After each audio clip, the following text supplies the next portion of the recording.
আসসালামু আলাইকুম। তো সকাল সকাল রান্না করছি খিচুড়ি। তো আমার বাসায় কিছু মুরগি ছিল, টুকরা কয়েকটা, তো আমি ওটা দিয়ে খিচুড়ি করে নিচ্ছি। তো প্রথমে তেল দিয়েছি, তারপরে গোটা গরম মশলা, জিরা, পেঁয়াজ দিয়ে নিচ্ছি। এটাকে ভালোভাবে একটু ভেজে নিচ্ছি। ভেজে নেওয়ার পরে কেটে ধুয়ে রাখা মুরগিগুলোকে আমি দিয়ে দিব। দেওয়ার পরে আমি কিছুক্ষণ এটাকে আবারও ভেজে নিচ্ছি।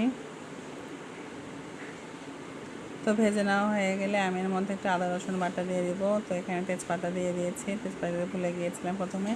তো এটা আদা রসুন বাটাটা দিয়ে দিচ্ছি। তো দিয়ে আবারও কিছুক্ষণ ভালোভাবে আমি এটাকে ভেজে নিব। এতে আদা রসুনটারও গন্ধ চলে যাবে, মুরগিটাও ভাজা হয়ে যাবে ভালো করে।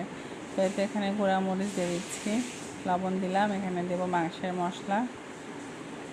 তো আবারও ভালোভাবে নিয়ে নিচ্ছি।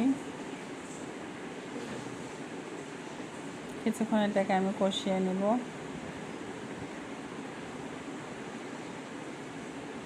তো এটা কষানো হয়ে গেছে, আমি এখানে কয়েকটা কাঁচামরিচও দিয়ে দিয়েছি।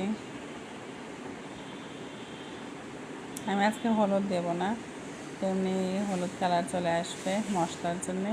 তো চালটাকে দিয়ে দিয়েছি, এখানে আমি পোলাওয়ের চাল দিয়েছি। তো এটা গরম পানি দিয়ে দিলাম, এটাকে আমি এখন কিছুক্ষণ জাল দিয়ে পানি কমে নিব।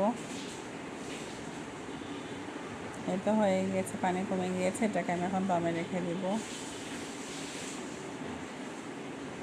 এটা হয়ে গিয়েছে আমার খিচুড়ি। এর মধ্যে আমি ধনিয়া পাতা দিয়ে নামিয়ে নেব। যেহেতু আমার বাসায় বাচ্চারা ঘি খেতে চায় না, তো আমি এখানে ঘি দিব না। তো এই তো হয়ে গিয়েছে। তো ভালো থাকবেন সবাই, আল্লাহ হাফেজ।